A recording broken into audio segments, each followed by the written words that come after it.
என்ன ஆபத்துக்கள் ஏற்பட்டாலும் நான் கண்டிப்பாக காசாவுக்குள் செல்ல வேண்டும் என்று முடிவெடுத்திருக்கிறேன் என்று அவர் சொல்லியிருக்கிறார். எந்த அளவுக்கு சொல்லியிருக்கிறார் கேட்டா, நான் காசாவுக்குள் நுழைவதால் எனக்கு மரணம்தான் ஏற்படும் என்றிருந்தால் கூட கண்டிப்பாக நான் அதை ஏற்றுக்கொள்ள தயாராக இருக்கிறேன். பொன்னெழுத்துக்களால் பொறிக்கப்பட வேண்டிய ஒரு செய்தி என்னன்னு கேட்டா, எக்காரணம் கொண்டும் எங்கள் சகோதரர்கள் சரணடைய மாட்டார்கள் என்று சொல்லியிருக்கிறார். ட்ரம்பை பொறுத்தவரை அவர் ஆட்சிக்கு வரணும், நெதன்யாகு ஆட்சியில் இருந்தா என்ன இல்லாட்டி என்ன, அந்த ஒரு தேவை தான் அவருக்கும் இருக்கிறது. மீடியா ஸ்டேட்மெண்ட்டை வெளியிட்டிருக்கிறார். நமக்கு தெரியும் கஸ்ஸாம் பிரிகேடினுடைய மீடியா ஸ்போக் பர்சன் தான் அபு உபைதா. இவர் தொடர்ந்து இப்ப அடிக்கடி கருத்துக்களை வெளியிடுகிறார். இன்றைக்கு அவர் வெளியிட்டிருக்கக்கூடிய ஒரு கருத்து, ஹமாஸ் யாருங்கிறத இந்த ஹமாஸ பயங்கரவாதியாக சித்தரிக்கிறாங்கல்ல அவர்களுக்கு புரியும் விதமாக பச்சை பிள்ளைக்கு பாடம் நடத்துற மாதிரி ஒரு செய்தி இன்றைக்கு அவர் வெளியிட்டிருக்கிறார். அது என்ன செய்தி என்று சொன்னால்,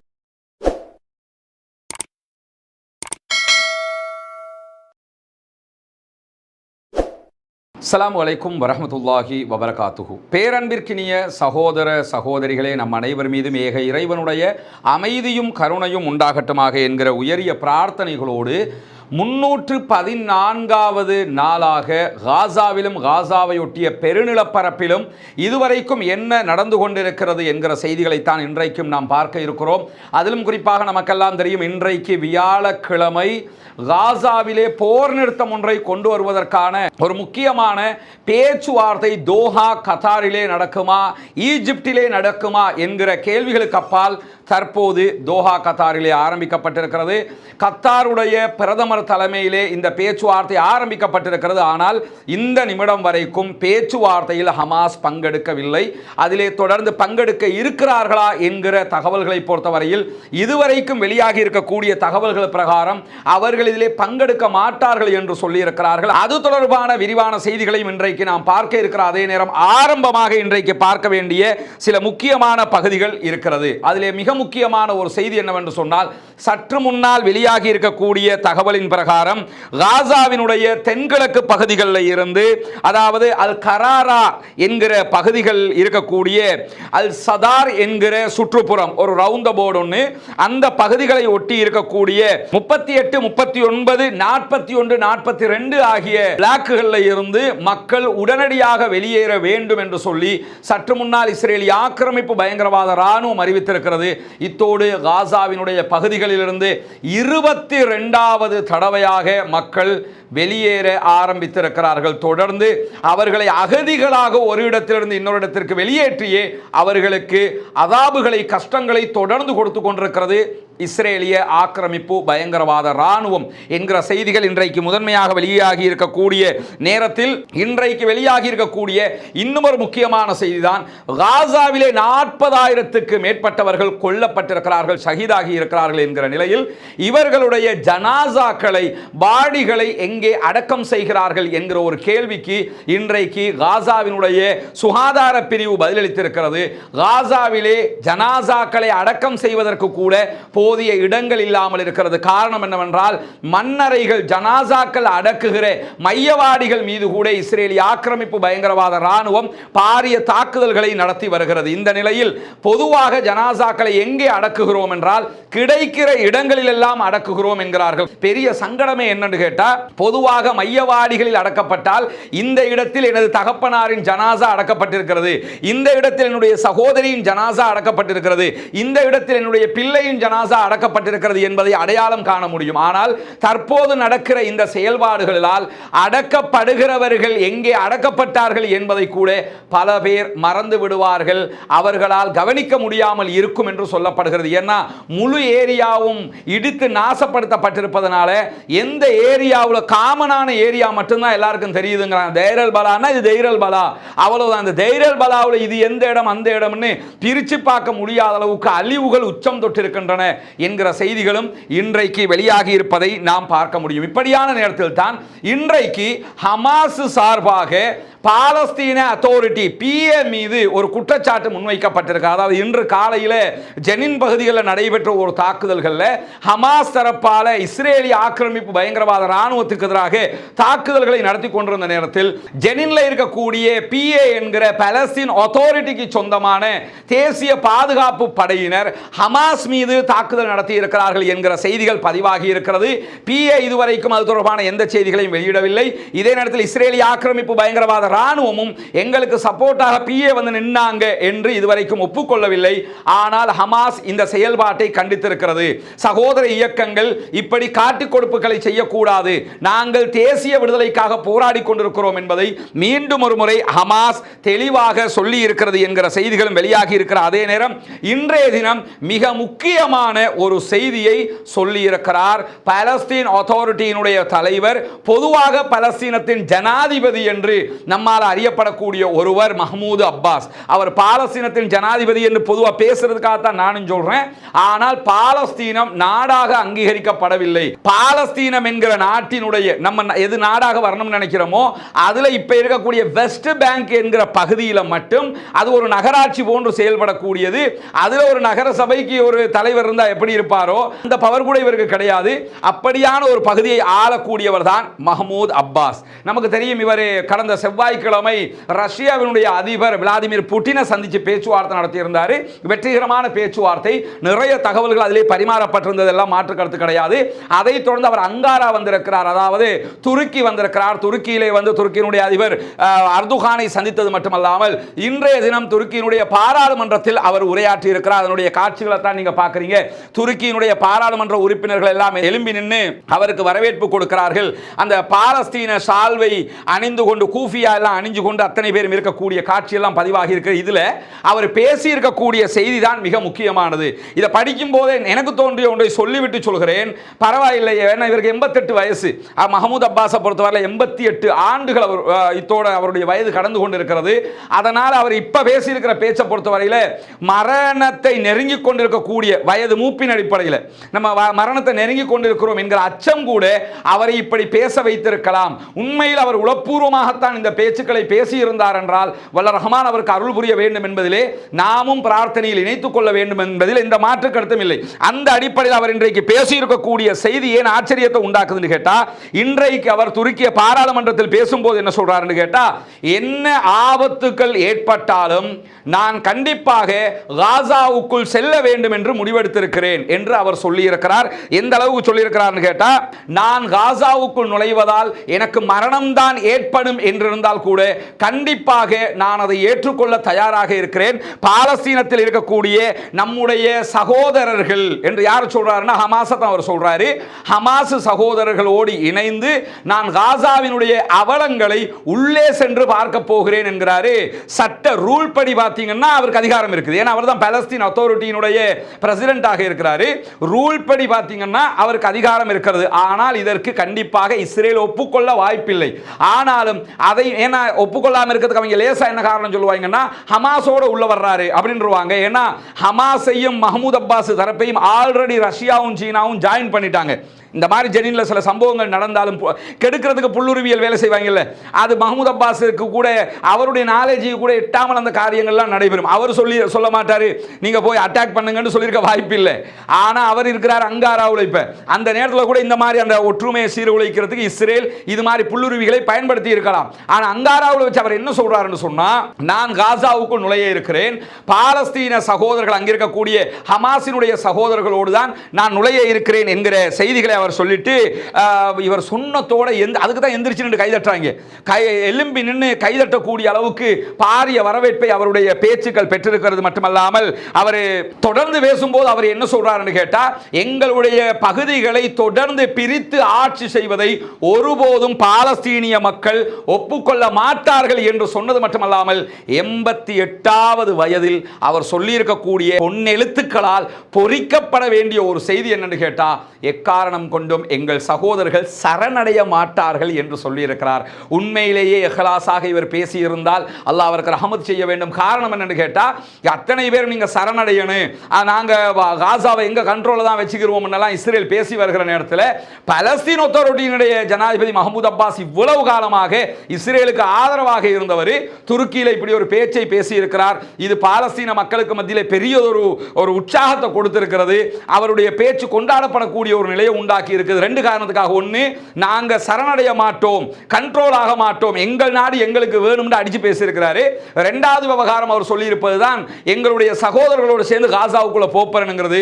உண்மையிலே அப்படி அவர் செய்வார் என்றால், செய்ய முடியுமாக இருந்தால் அது இந்த நேரத்தில் அந்த காசா மக்களுக்கு ஒரு உற்சாகத்தை கொடுக்கும் என்பது மட்டுமல்லாமல் சர்வதேச அளவில் ஒரு பாராட்டை பெறுகிற பாலஸ்தீனத்தை பற்றி மீண்டும் ஒரு ஆதரவு அலையை வேகமாக உண்டாக்குகிற ஒரு செயல்பாடாக அது மாறும் என்பதிலே எந்த விதமான மாற்று கருத்துக்களும் இல்லை. அப்படி இருக்கும்போதுதான் இன்றைய தினம் மேற்கு கரையில் இருக்கக்கூடிய பகுதிகளில் இஸ்ரேலிய ஆக்கிரமிப்பு பயங்கரவாத ராணுவத்தினால் 30க்கு மேற்பட்டவர்கள் கைது செய்யப்பட்டிருக்கிறார்கள். இதிலே 19 வயது மாணவி ஒருவரும் இன்றைக்கு கைது செய்யப்பட்டிருக்கிறார் என்கிற நிலையில் இதுவரைக்கும் 27 பேர் காசாவுக்குள் இன்றைக்கும் கொல்லப்பட்டிருக்கிறார்கள், ஷஹீதாகி இருக்கிறார்கள் என்கிற செய்திகள் பதிவாகி இருக்கிறது.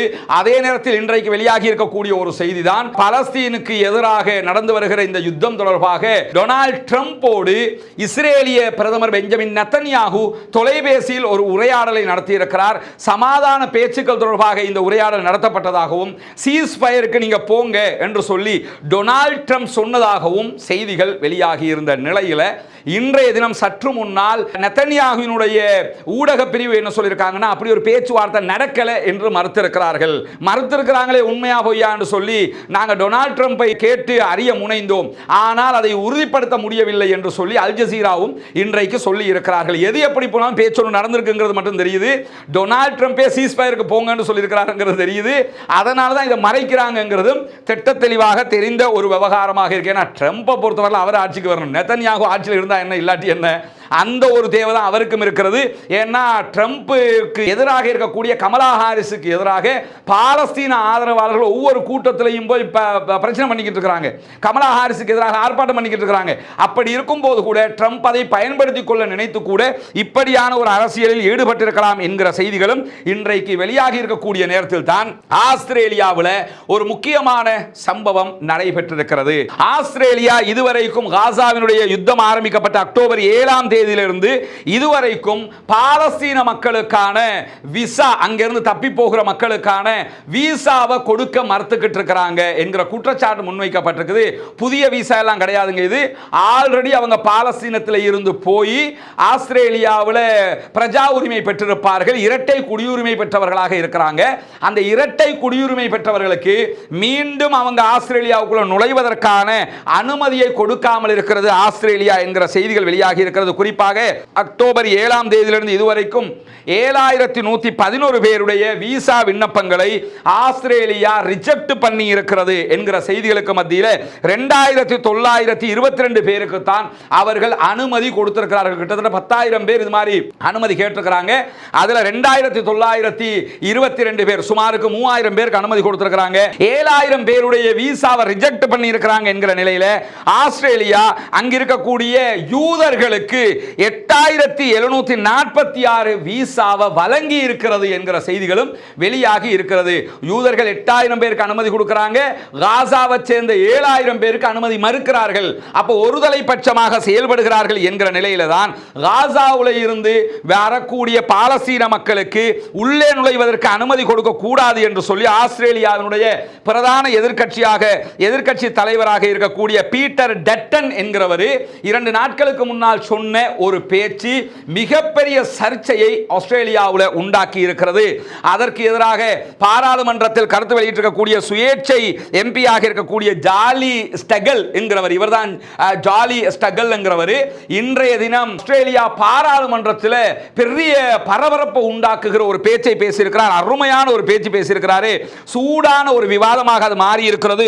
அது அவர் என்ன சொல்றாருன்னா, லிபரல் கட்சியினுடைய தலைவர், எதிர்க்கட்சி தலைவரை நோக்கி சொல்றாரு, இவரே முதல்ல இனவாதியாக இருப்பதை நிறுத்துங்கள் அப்படின்னு சொல்லி, நீங்க ஒரு பச்சை இனவாதியாக இருக்கிறீங்க, இனவாதியாக இருக்கிறதை நிறுத்துங்கன்னு சொல்லிட்டு அனைத்து பாலஸ்தீனர்களையும் பயங்கரவாதிகளாக மாற்றுகிற மனிதாபிமான உதவி உதவிக்கு தகுதியற்றவர்களாக சித்தரிக்க முயற்சி செய்கிற உங்களுடைய வேலையை நிறுத்துங்க அப்படின்னு சொல்லியிருக்கிறாரு. பாலஸ்தீன மக்கள்னாலே தீவிரவாதின்னு காட்ட பார்க்குறீங்க, அவங்களுக்கு மனிதாபிமான உதவிகள் செய்யக்கூடாதுன்னு காட்ட பார்க்குறீங்க, இதனூடாக நீங்க என்ன எதிர்பார்க்குறீங்க அப்படின்னு சொல்லி பேசுகிறவர் என்ன சொல்றாருன்னு கேட்டா, கடுமையாக அவரை சாடி இன்றைக்கு தன்னுடைய ஆர்குமெண்ட்டை வச்சிருக்கக்கூடிய நேரத்தில் ஆஸ்திரேலியாவினுடைய அமைச்சரவை, ஆஸ்திரேலியாவினுடைய கேபினெட்டே இன்றைக்கு இதை கண்டித்திருக்கிறது. ஆஸ்திரேலியாவினுடைய பா கவுன்சில், பா அசோசியேஷன், அதாவது சட்டத்தரணிகள் சங்கம் இன்றைக்கு இதை கண்டித்திருக்கிறது. எதிர்க்கட்சி தலைவருடைய இந்த கூற்றுக்களை கண்டித்திருக்கிறது என்கிற நிலையில தான் அந்த நாட்டினுடைய எஜுகேஷன் மினிஸ்டர் ஒரு அழகான பேச்சை பேசி இதுக்கு பதிலடி கொடுத்திருக்கிறார். எதிர்க்கட்சி தலைவருக்கு பதிலடி கொடுத்திருக்கிறாரு.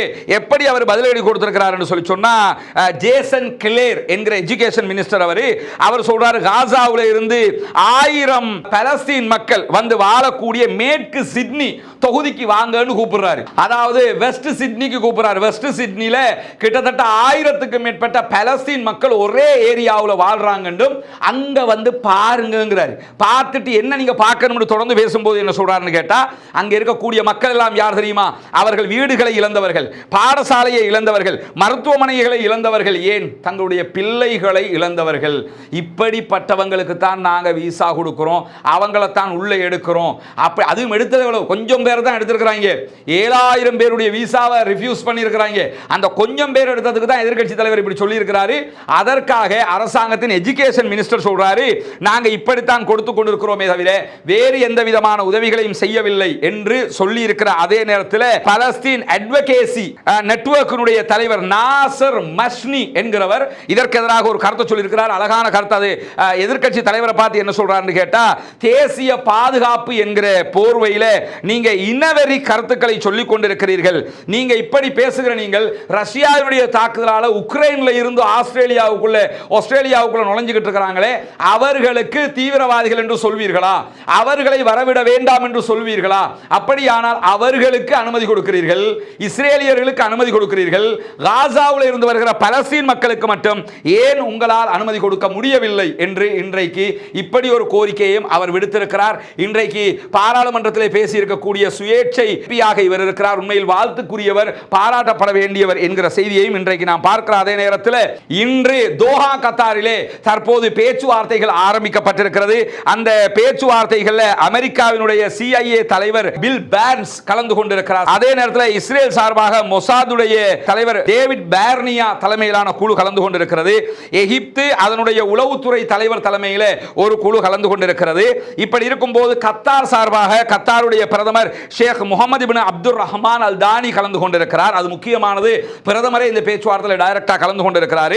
இப்படி இருக்கும்போது ஹமாஸ் இந்த நிமிடம் வரைக்கும் பேச்சுவார்த்தையில் பங்கெடுக்கவில்லை. ஏன் அவர்கள் பங்கெடுக்கவில்லை என்கிறதுக்கு அவங்க சொல்லக்கூடிய காரணம் என்னன்னா, இது புதிய பேச்சுவார்த்தை ஆரம்பிக்கிறீங்க, இந்த புதிய பேச்சுவார்த்தை எல்லாம் தேவையில்லை. எப்ப நம்ம மே மாதம் அமெரிக்கா சொல்லி அதை ஐநா சபை அங்கீகரிச்சு அதுக்கு பிறகு பேச்சுவார்த்தை நடத்தி ஜூன் கடைசி ஆகும் போது ஒரு தீர்வுக்கு வந்தமா இல்லையா, அந்த தீர்வுக்கு கொண்டு வாங்க, அந்த பேச்சுவார்த்தையை கண்டினியூ பண்ணுவோம், அதுக்கு உட்காருவோம்ங்கிறாங்க. ஏன் இவங்க புதிய ஒரு பேச்சுவார்த்தையை கொண்டு வர்றாங்கன்னா, நம்ம ஏற்கனவே சொன்னதுதான், ஏற்கனவே அவங்க முடிவெடுத்த சமாதான பேச்சுவார்த்தை அருமையாக இருக்கிறது. என்ன சமாதான பேச்சுவார்த்தைன்னா, 3 கட்ட தீர்வதிலே சொல்லப்பட்டிருக்க 6 வாரங்கள். முதல் வாரத்தில் பாலஸ்தீனத்துக்கு உள்ள தேவையான மருந்துகள், உணவுகள் எல்லாம் முதல் 6 வாரத்துக்குள்ள உள்ள வந்துகிட்டு இருக்கும். 2வது 6 வாரம் 6 வீக் ஸ்டார்ட் ஆகும் போது அதில் என்ன பண்ணுவாங்கன்னு சொன்னா, உடனடியாக அந்த கைதிகள் பரிமாற்றங்கள் ஆரம்பிக்கப்படும். 3வது கட்டம் என்னன்னு சொன்னா, நிரந்தர பேச்சுவார்த்தை, இனி யுத்தமே கிடையாது என்று ஆகிறது.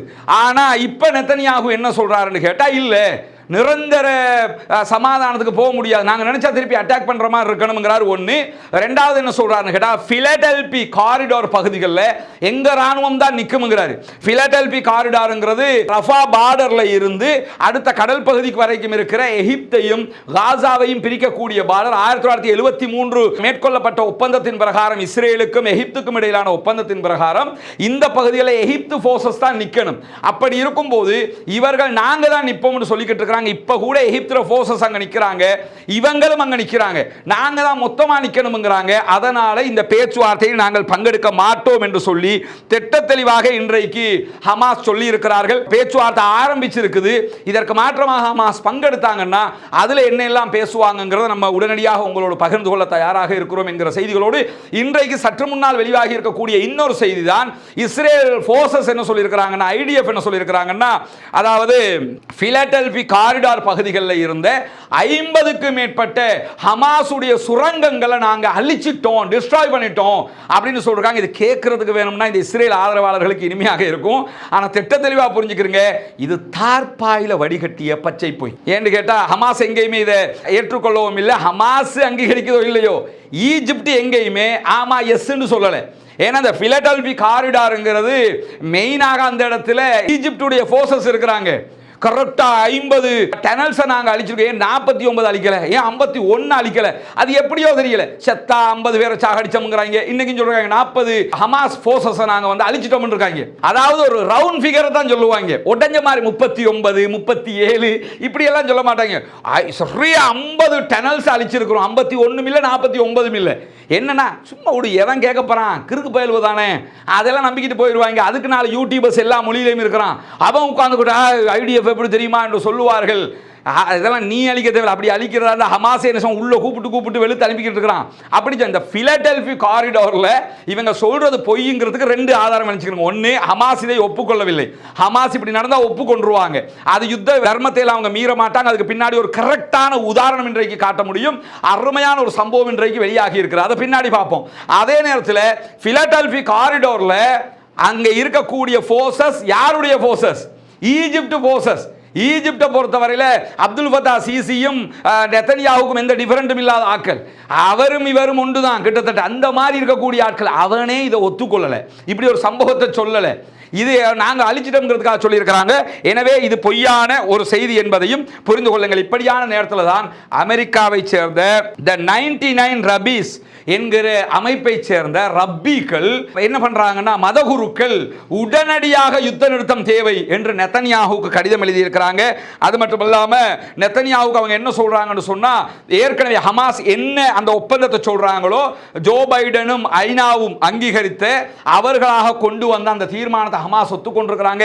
அந்த தீர்மானத்தை ஏற்றுக்கொண்டு உடனடியாக யுத்த நிறுத்தத்தை கொண்டு வாருங்கள், நேரம் ஓடிக்கொண்டிருக்கிறது, பிராந்தியத்தில் பதட்டம் உருவாகி கொண்டே இருக்கிறது.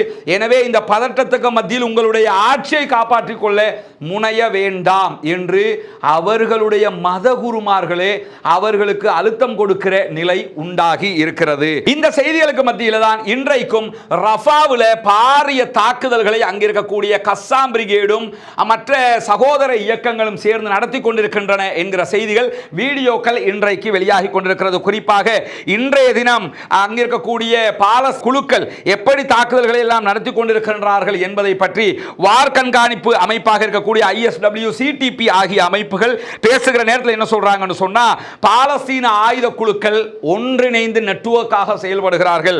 அதிலும் குறிப்பாக இஸ்ரேலிய படைகளுக்கு எதிராக தாக்குதல்களை ஒன்றிணைந்து நடத்துகிறார்கள்.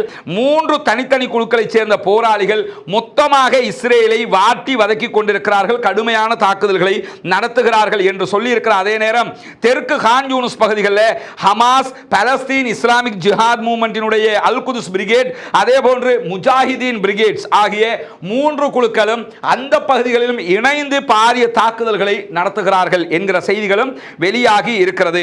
அதே நேரத்தில் அல் அக்ஸா தியாகிகள் படையணி இன்றைக்கு பாரிய அளவிலான மோட்டார் தாக்குதல்களை நடத்தி இருக்கிறார்கள். அஸ்ஸன்னா என்கிற பகுதிகளில் தான் இந்த தாக்குதல் நடத்தப்பட்டிருக்கு என்று சொல்லப்படுகிறது. இந்த அல் அக்ஸா தியாகிகள் படைப்பிரிவை பொறுத்தவரை இது ஃபதாஹ் அமைப்பினுடைய யாசர் அரஃபாத் உருவாக்கி இப்ப மஹ்மூத் அப்பாஸ் இருக்கிறாரா இல்லையா, அவர்களுடைய படை இது. அவங்களுடைய படையின்னா அவங்க நல்லா புரிஞ்சுக்கிறீங்க, வெஸ்ட் பேங்க்ல அவங்களோட இருந்தவங்க தான் இப்ப தேசிய பாதுகாப்பு படை என்று சொல்லி வெஸ்ட் பேங்க் ஃபோர்ஸஸாக மாறி இருக்கிறாங்க, அரசாங்கத்தில் ஃபோர்ஸஸ் இருக்கிறாங்க. இவங்க யாருன்னா ஃபத்தாஹினுடைய அமைப்பு தான் காசாவுக்குள்ள இருக்கக்கூடிய அமைப்பு. இவங்க இஸ்ரேலுக்கு எதிராக ஹமாஸ் மாதிரி போராடுவாங்க. அவங்க இவங்களுக்கு கட்டுப்படுறாங்களா இல்லையான்னு தெரியும். ஆனால் ஃபத்தாஹினுடைய யாசர் அரஃபாத் காலத்திலிருந்து இருக்கக்கூடியவங்க இப்போ யாருக்கு கீழே செயல்படுறாங்கன்னா மொத்தமாக யஹ்யா சின்வாருக்கு கீழே தான் கமாண்டிங் ஆர்டர்லாம் எடுத்துக்கொண்டு அட்டாக் பண்ணி கொண்டு கொண்டிருக்கிறாங்க என்கிற செய்திகளும் வெளியாகி இருக்கிறது. அபு உபைதா ஒரு மீடியா ஸ்டேட்மெண்ட்டை வெளியிட்டிருக்கிறார். நமக்கு தெரியும் கஸ்ஸாம் பிரிகேடினுடைய மீடியா ஸ்போக் பர்சன் தான் அபு உபைதா.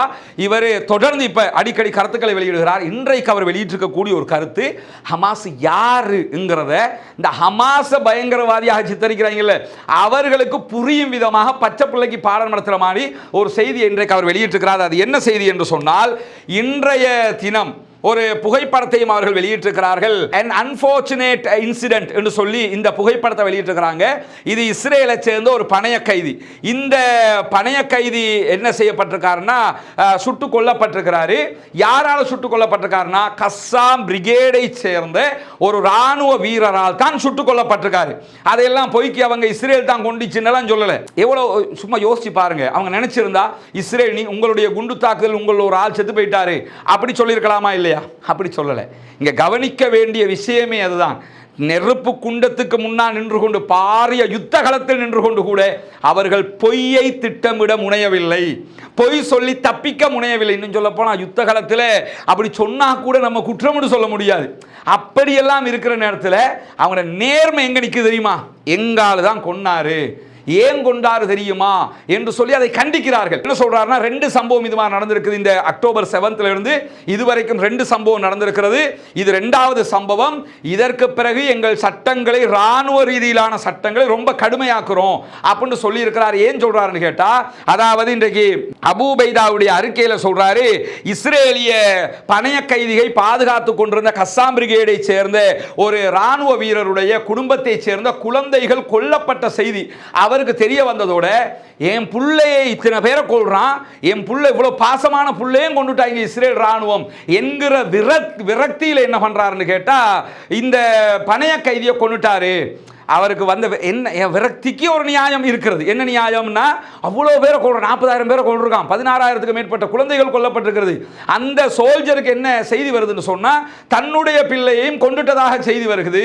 அதை தாங்க முடியாம வந்த விரக்தி கோபத்தின் உச்சத்தில் என்ன செய்யறாருன்னா, தான் பாதுகாப்பாக வைத்துக் கொண்டிருந்த ஒரு இஸ்ரேலிய பணைய கைதியை சுட்டு கொண்டிருக்கிறார். அதை சொல்லுகிற அபு உபைதா என்ன சொல்றாருன்னு கேட்டா, இதற்கு காரணம் இஸ்ரேல் தான். நீங்க தொடர்ந்து இந்த மாதிரி அநியாயம் செய்யக்கல, நாங்களும் உங்க பணைய கைதிகளை பாதுகாத்து கொண்டு உங்களோட யுத்தமும் பண்ணி கொண்டிருக்கும் போது இந்த மாதிரி பாதுகாப்புக்கு வச்சவங்க விரக்தி அடைந்து செயல்படுறாங்கன்னா அது அவங்களோட குற்றம் மட்டும் இல்லை, நீங்க இவ்வளவு அநியாயம் செய்யறதுனால அந்த விரக்தியை வருகுது என்று அவர் சொல்லுகிறார். சொல்லிட்டு அதுக்கு அடுத்ததாக என்ன சொல்றாருங்கிறத பாருங்க. நாங்கள் எங்கள் ராணுவத்திற்கு கொடுத்திருக்கக்கூடிய டிசிப்ளின் ஒழுக்க கோவைக்கு மாற்றமாக பழிவாங்குகிற வகையில் அவர் செயல்பட்டிருக்கிறார், இது குற்றம் என்று சொல்லிட்டு தொடர்ந்து சொல்றாரு, கைதிகளை கையாளுகிற விவகாரத்தில் எங்களுடைய நெறிமுறைகள் மட்டுமல்ல, எங்களுடைய கஸ்ஸாம் பிரிகேடுக்கு ஒரு டிசிப்ளின் நெறிமுறை இருக்கிறது, அந்த நெறிமுறை மட்டுமல்ல, இஸ்லாத்தினுடைய போதனைகளை இவர் பின்பற்றவில்லை, எங்களுடைய சோல்ஜர் இஸ்லாத்தினுடைய போதனைகளை பின்பற்றவில்லை என்பதை நாங்கள் இந்த இடத்தில் சொல்லி அவரை கண்டிக்கிறோம். இதுக்கு தான் நான் பலமுறை சொல்லி வந்தேன். சில நிறைய சகோதரர்கள் ஏன் இவ்வளவு பிள்ளைகளை கொள்றானே, கஸ்ஸாம் பிரிகேடு நினைச்சா இஸ்ரேலுடைய பொதுமக்கள் மேலே அட்டாக் பண்ணலாம் தானே என்றெல்லாம் கேட்கிறீங்களே, தலைகீழான செய்ய மாட்டாங்க. அதுதான் உலகம் முழுவதும் எத்தனையோ தீவிரவாத அமைப்புகள் விரல் நீட்டப்படும் போது ஹமாஸ் மேல தீவிரவாத பேனர் குத்த முடியாமல் இருக்கிறதுக்கான காரணம் அதுதான்.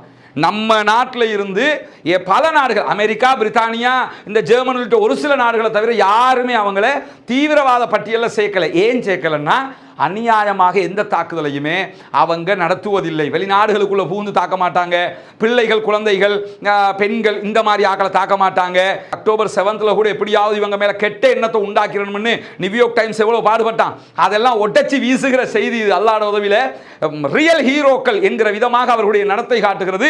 அவர் சொல்றாரு, இஸ்லாத்தினுடைய போதனைகள் ஒரு பணைய கைதியை எப்படி வைக்க வேண்டுமோ அதற்கு மாற்றமாக எங்களுடைய சோல்ஜர் செயல்பட்டிருக்கிறார், எங்களுடைய ஒழுக்க கோவைக்கு மாற்றமாக அவர் செயல்பட்டிருக்கிறார். இந்த மாதிரியான சம்பவம் இதுவரைக்கும் 2 சம்பவங்கள் நடந்திருக்கிறது.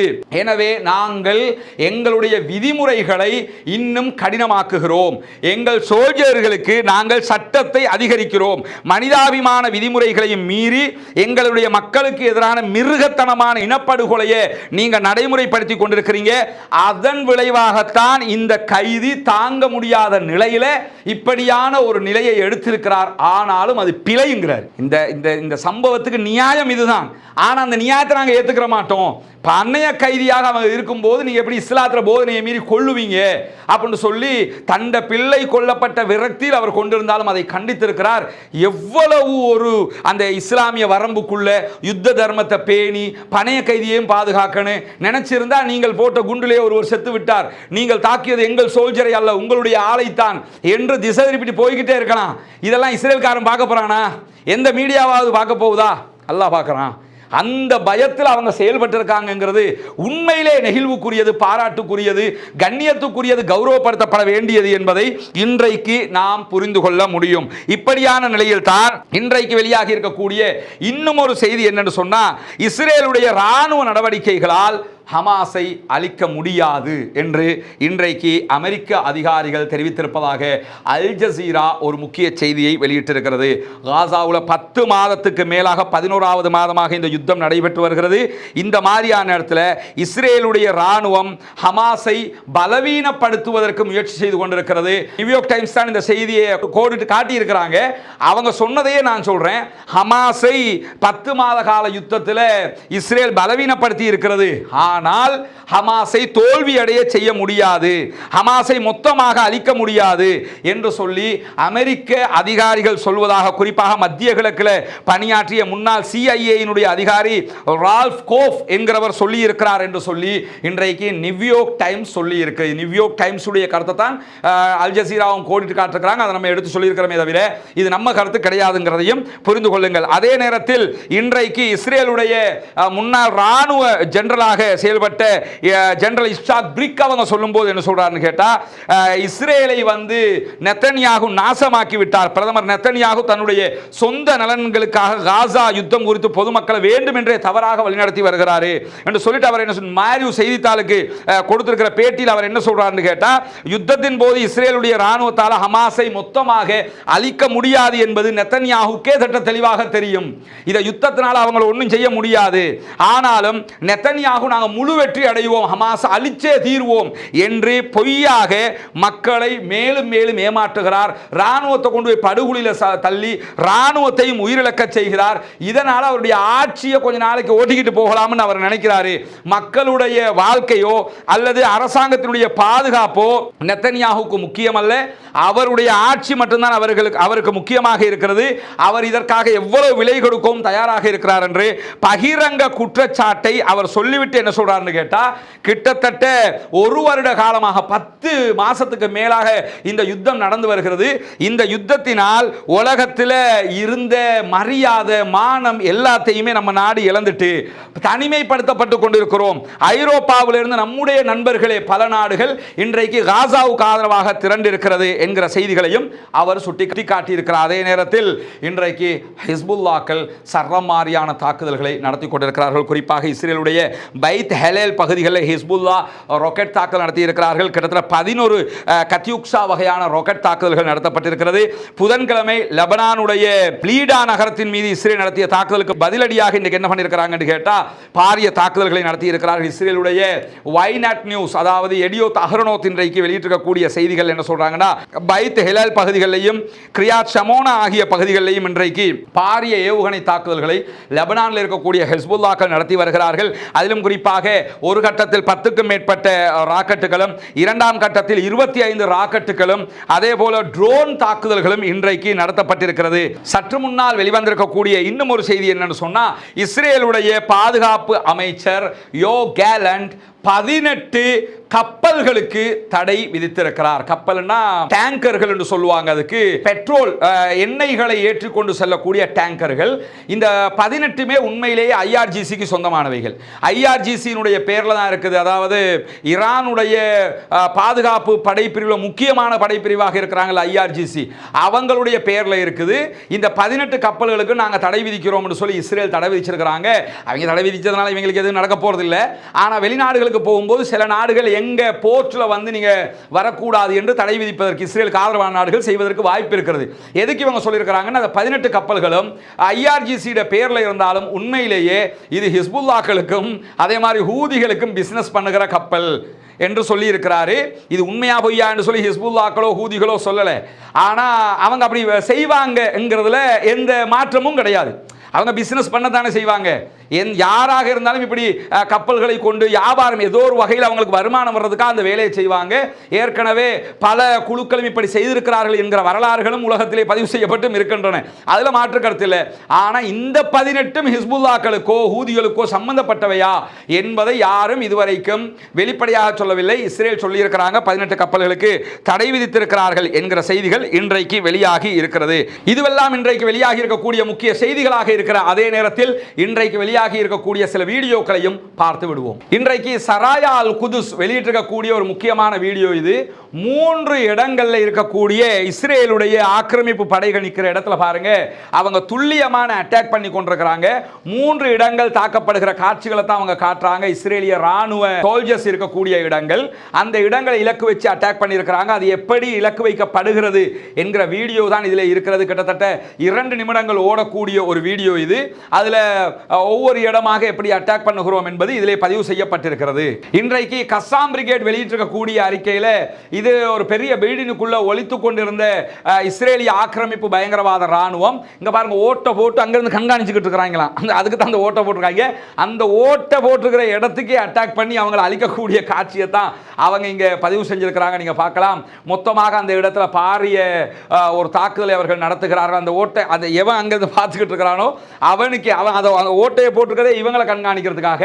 ஆனால் அந்த ஓட்டைக்கு கண்காணிக்கக்கூடிய இடத்துக்கே அட்டாக் பண்ணி அவர்களை அழித்திருக்கக்கூடிய காட்சிகள் இன்றைக்கு வெளியாகி இருப்பதை நாம் பார்க்க முடிகிறது. இப்படி இன்னும் சில வீடியோக்கள் இருந்தாலும் அந்த வீடியோக்களை நம்ம உண்மையில் காட்சிப்படுத்த முடியாது. நீங்க அல் ஜசீராவினுடைய அரபு பக்கத்தில் சென்று அவற்றை பார்க்க முடியும். நான் இதில் நம்ம சேனலுக்கு அது பிரச்சனையாக மாறிவிடும் என்பது உங்களுக்கு தெரியும். எனவே இன்றைக்கு இப்படியான பல செய்திகள் வந்திருக்கக்கூடிய நேரத்தில் பீஸ் டாக்ல என்ன செய்திகள் போகிறது என்பதை நம்முடைய அடுத்த வீடியோவில் பார்க்க இருக்கிற அதே நேரம் ஒரு முக்கியமான வீடியோ இன்னைக்கு இரவைக்கு அல்லது நாளை காலையிலே நம்ம போடுவோம். இன்ஷா அல்லாஹ் பார்க்க தவறாதீர்கள். அது என்ன வீடியோ என்று சொன்னால், மத்திய கிழக்கினுடைய மிக முக்கியமான நாடாக இருக்கக்கூடிய சவுதி அரேபியாவுடைய கிரவுன் பிரின்ஸாக இருக்கக்கூடிய முகமது பின் சல்மான் அவரை கொலை செய்வதற்கான திட்டமிடல்கள் நடைபெற்று வருவதான செய்திகள் வெளியாகி கொண்டிருக்கிறது. நிறைய பேர் வந்து அவரை கொலை செய்ய திட்டம் அதா இதான்னு சொல்லி போட்டுக்கிட்டு இருக்கிறாங்க. ஆனால் அந்த திட்டத்துக்கு பின்னாடி சவுதியினுடைய ஒரு முக்கியமான ஒரு செயல்பாடு இருக்கிறது. அந்த செயல்பாடு அது சம்பந்தப்பட்ட முழுமையான செய்திகளை பார்க்கும்போது ஒரு பெரிய மகிழ்ச்சியும் நமக்கு காத்து கொண்டிருந்தது. அதுதான் அதற்குரிய காரணம் என்று சொன்னால் அது ரொம்ப பாராட்டுக்குரியதாக இருக்க போகிறது. ஆக முகமது பின் சல்மானுடைய கொலை திட்டமிடல் என்ற தலைப்பு போடப்பட்டாலும் அப்படியான ஒரு திட்டம் அதில் இருப்பதாக தெரியவில்லை. சவுதி அரேபியா அப்படி ஒரு வார்த்தையை பயன்படுத்தி ஒரு முக்கியமான இந்த காசா விஷயத்தில் எடுப்பதற்கான முயற்சிகளை செய்வதாக தெரிகிறது. அது சம்பந்தமான தனியான ஒரு வீடியோ போடுவோம் இன்ஷா அல்லாஹ். அதிலே அதை பார்த்துக் கொள்ளுங்கள். இந்த பீஸ் டாக் சம்பந்தப்பட்ட செய்திகள் வருகிற போது அதையும் உடனுக்குடன் உங்களுக்கு மத்தியிலே கொண்டு வந்து சேர்ப்பதற்கு தயாராக இருக்கிறோம். பாலஸ்தீனம் வெற்றி பெற வேண்டும், பாலஸ்தீன மக்கள் வெற்றி பெற வேண்டும், பாலஸ்தீன மக்களுக்கு சுதந்திரம் கிடைக்க வேண்டும் என்பதுதான் அனைவருடைய ஆசையவா பிரார்த்தனையாக இருக்கிறது. அதற்காக பிரார்த்தனை செய்யுங்கள். ஒவ்வொரு தொழுகைகளிலும் குனூத்து நாசிலாவை தவறாமல் ஓதிவாருங்கள். குறிப்பாக புனிதமிக்க வெள்ளிக்கிழமை ஜுமாவுடைய நாளிலே நபிகள் நாயகம் ஸல்லல்லாஹு அலைஹி வஸல்லம் அவர்கள் மீது ஸலவாத்து கூறுங்கள். அல்லாஹும்ம ஸல்லி அலா முஹம்மது வ அலா ஆலி முஹம்மது என்று ஆரம்பிக்கிற அத்தஹியாத்திலே நாம் ஓதக்கூடிய ஸலவாத்தை ஓதுங்கள், மறந்து விடாதீர்கள். நபிகள் நாயகம் ஸல்லல்லாஹு அலைஹி வஸல்லம் அவர்கள் காட்டி தந்த மிக முக்கியமான ஒரு வழிமுறையாக இருக்கிறது. ஜும்மா தினத்திலே ஒரு நேரம் இருக்கிறது. அந்த நேரத்திலே நீங்கள் கேட்கிற பிரார்த்தனைகளை அல்லாஹு தஆலா உடனடியாக தடைகள் இல்லாமல் ஏற்றுக்கொள்கிறான் என்கிற செய்தியையும் ரசூலுல்லாஹி ஸல்லல்லாஹு அலைஹி வஸல்லம் அவர்கள் சொல்கிறார்கள். சஹீஹுல் புகாரி, முஸ்லிம் உள்ளிட்ட ஹதீஸ் கிரந்தங்களில் வரக்கூடிய அந்த ஹதீஸ்களை நாம் ஆய்வு செய்து பார்க்கிற போது அத்தஹியாத்திலும் ஜும்ஆவுடைய தொழுகையில் அத்தஹியாத்திலும் சுஜூதிலும் கேட்கப்படுகிற பிரார்த்தனைகள் தொடர்பாகத்தான் அந்த ஹதீஸ் பதிவு செய்யப்பட்டிருக்கு. எனவே ஜும்மா தொழுகையிலே அத்தஹியாத்திலும் சுஜூதிலும் நம்முடைய தொப்புள் கொடி உறவுகளாக இருக்கக்கூடிய பாலஸ்தீன சொந்தங்களுக்காக பிரார்த்தனை செய்ய மறந்து விடாதீர்கள். தீவிரவாதம் ஒழிக்கப்பட வேண்டும், பயங்கரவாதம் ஒழிக்கப்பட வேண்டும், இஸ்ரேலிய அரசு பயங்கரவாதம் இல்லாதொழிக்கப்பட்டு அமைதியான உலகு உருவாக வேண்டும் என்கிற பிரார்த்தனைகளோடு முடித்துக் கொள்கிறேன். வாஹிர் தஅவானா அல்ஹம்துலில்லாஹி ரப்பில் ஆலமீன்.